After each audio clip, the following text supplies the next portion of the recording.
नमस्कार, ओम साईराम। आप देख रहे हैं साईं प्रवाह टीवी शिरडी। आज के इस कार्यक्रम में हम सभी साईं भक्तों का स्वागत करते हैं। ओम साईराम।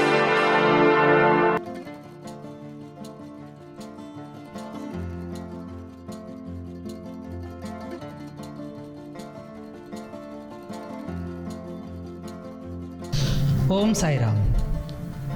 साई प्रवाह टीवी शिरडी के माध्यम से साई की कहानी साई भक्तों के संग इस कार्यक्रम में मैं प्रवीण महामुनि आज 41वें एपिसोड में आप सभी साई भक्तों का मेरे हृदय के गहराई से स्वागत करता है।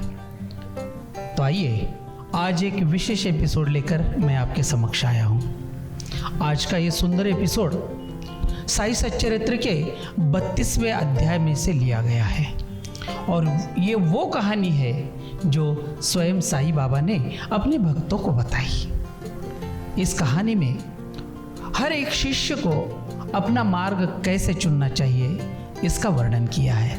तो आइए, तो एक दिन बाबा ने कहा कि हम 4 शिष्य अपने अपने जीवन की खोज में अपने अपने जीवन की एक निश्चित मंजिल तक पहुंचने के लिए हम लोग 4 शिष्य एक बार जंगल की ओर निकले और हमने ये सोचा कि क्यों न हम शुद्ध ज्ञान और ब्रह्म ज्ञान की प्राप्ति के लिए इस जंगल की ओर भटक कर अपना अपना रास्ता अपने अपने जीवन की खोज खुद ही करें। यह सोच लेकर हम चारों शिष्य जंगल की ओर निकल गए। देखिए, जंगल की ओर जाते जाते हम चारों में बहुत सारा विचार विमर्श हो गया। भागवत चिंतन, किसी ने कहा कि क्यों ना हम खुद का उद्धार खुद ही कर ले। किसी ने कहा कि नहीं, हमको खुद का उद्धार खुद करना नहीं चाहिए। ऐसे हमारा विचार विमर्श चलते चलते हम जंगल के अंदर घुस गए। थोड़ा सा अंतराल चलने के बाद एक आदिवासी युवक मिला और उसने हमको रोका। हम चारों को रोकने के बाद उस आदिवासी व्यक्ति ने कहा कि ये जंगल बहुत घना है और इस जंगल में बिना किसी मार्गदर्शक के जाना उचित नहीं है। बिना मार्गदर्शक के अगर आप जाओगे तो भटकते रह जाओगे। ये बात सुनकर हम चारों हंस दिए। उसने कहा, और फिर भी मैं आपसे विनती करता हूँ कि आप निकल ही रहे हो तो थोड़ी रोटी खाओ, थोड़ा पानी पियो और फिर निकलो, क्योंकि खाली पेट किसी राह पर चलना अच्छा नहीं होता। लेकिन हमें अभिमान था हमारे बुद्धि का, हमारे बुद्धि पर हमें बहुत बड़ा घमंड था, इसलिए हमने उस व्यक्ति की बात नहीं मानी और हम जंगल की ओर चारों निकल गए। जैसे जैसे जंगल में अंदर चले गए, जंगल ज़्यादा घना होता चला गया। हम भटकने लगे, हमें कोई रास्ता ही नहीं नज़र आ रहा था और हमने डर के मारे वापस आने का निश्चय कर लिया। हम चारों बिना रास्ते किसी को कुछ पूछे बिना वापस आ गए। रास्ते में आने के बाद वही व्यक्ति उसी जगह पर हमारा इंतज़ार करता हुआ नजर आया। उसने कहा, मैंने कहा था ना बिना मार्गदर्शक के किसी पथ पर निकलोगे तो आपको बाधाएं आ सकती है, लेकिन अगर मार्गदर्शक अच्छा हो तो आप कभी भटक नहीं पाओगे। यह कहते हुए उसने कहा कि आओ, अब तो रोटी खाओ, अब तो पानी पियो। लेकिन मैं छोड़कर बाकी तीनों ने कहा कि जब तक हमें मंजिल नहीं मिलती, हमारा रास्ता नहीं मिलता, तब तक हम बिना कुछ खाए पिए अपनी मंजिल की तलाश करते हुए इस जंगल में निकल जाएंगे। तुम्हारी कोई ज़रूरत नहीं है। लेकिन मैंने उस व्यक्ति की बात मान ली, क्योंकि वो व्यक्ति बहुत सही बात कह रहा था कि बिना कुछ खाए पिए खाली पेट कोई अच्छी सोच नहीं सकता। खाली पेट हम किसी का चिंतन नहीं कर सकते, कोई अच्छा कर्म नहीं कर सकते, यह मैंने जान लिया था। और वैसे भी मुझे ज़्यादा भूख लगी थी, जंगल में ज़्यादा भटकने के कारण ज़्यादा प्यास भी लगी थी, इसीलिए उन तीनों को मैंने जाने दिया। वो 3 व्यक्ति जो मेरे साथ थे वो जंगल की ओर निकल गए। लेकिन मैंने उस आदिवासी ने दी हुई रोटी बड़ी प्यार से खाई और उसने दिया हुआ पानी मैंने बहुत शीतलता से पी लिया। यह होते ही मेरे गुरुदेव वहाँ पर प्रकट हुए और उन्होंने कहा, तुमने ये जो कार्य किया है वो बहुत सही कार्य किया है। क्यों तुम मेरे साथ आना चाहते हो? तो मैंने बिल्कुल गुरुदेव जी के चरण पकड़े और कहा कि गुरुदेव मैं आपके साथ आना चाहता हूँ। देखिए ये बाबा ने बात कही थी और गुरुदेव ने बाबा को अपने साथ लिया। थोड़े अंतराल चलने के बाद गुरुदेव ने बाबा को एक कुएं के पास लेकर आए और बाबा के पैरों में एक बड़ी सी रस्सी बांध दी। बाबा ये सब कुछ देख रहे थे।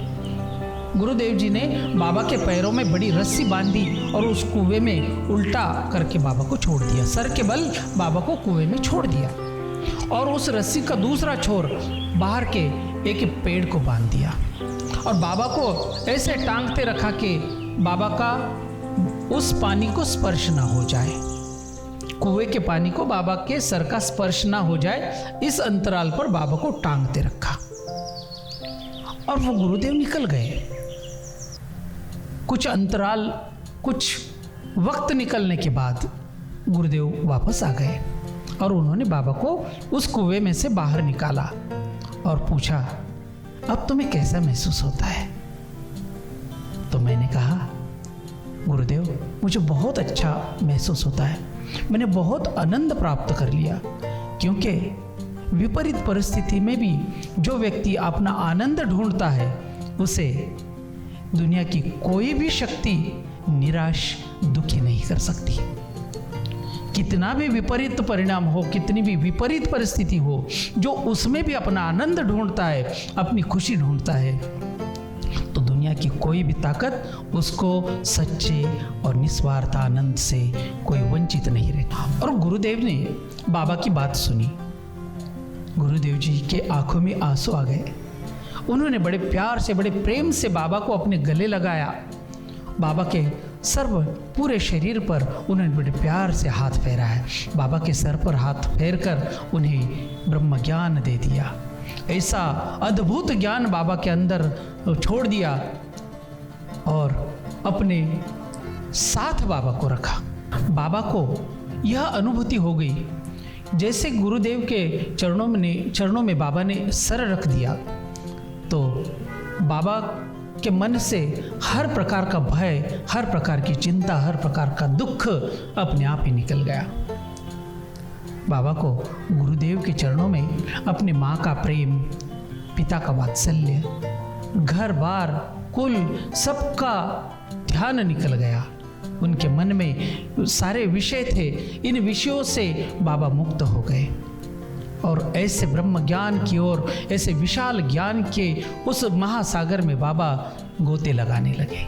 आज भी हम जब सच्चरित्र पढ़ते हैं तो कुछ बातें हमें याद आती है। जो बाबा ने ज्ञान की बातें हमें बताई है, वही ज्ञान बाबा ब्रह्म ज्ञान के रूप में हम सब भक्तों को देते रहते हैं। बाबा की बातें तो सर्वसाधारण बातें होती, लेकिन उसके अंदर जो मतित अर्थ होता है वो बहुत ही बड़ा अर्थ हर एक बात में बाबा के छुपा होता है। जो भक्त इसे समझ ले उसका जीवन यथार्थ हो जाता है और इस अर्थ को जो ना समझे वो बाबा को समझ ही नहीं पाता। मात्र बाबा एक फकीर है, इतना ही वो समझ पाता है। जो बाबा की बातें समझता है, यथार्थ ही उसका जीवन सुखमय होता है, आनंदमय होता है। बाबा जो भी बातें बताते हैं वो सबके लिए होती है। बाबा अगर गुस्सा करते हैं तो सबके लिए गुस्सा होता है। बाबा अगर प्रेम करते हैं तो वो भी सबके लिए होता है। किसी एक के लिए बाबा कभी कोई बात नहीं करते। हाँ, क्योंकि वो बाबा सर्वव्यापी है, बाबा को सर्व ज्ञान है। इसीलिए बाबा जब भी आशीर्वाद देते हैं तो हम सब मनुष्य प्राणी, जो भी जीवित है, जो मृत है, जो सजीव है, जो निर्जीव है, चराचर को बाबा आशीर्वाद देते रहते हैं। इसीलिए बाबा को समझना बस बाबा के चरित्र को समझना नहीं, बाबा को जो खुद समझता है, अंतरंग से, अंतर्मन से समझता है, यथार्थी बाबा के बहुत। इसी तरह हम बाबा की अनगिनत ऐसी अनसुनी कहानियाँ आपको सुनाने जा रहे हैं साई प्रवाह टीवी शिरडी के माध्यम से। तो आइए यह बाबा के प्रचार और प्रसार के हेतु आप सभी भक्तों से निवेदन है कि इस चैनल को ज़्यादा से ज़्यादा लाइक करें, ज़्यादा से ज़्यादा शेयर करें। नमस्कार। ओम साई राम।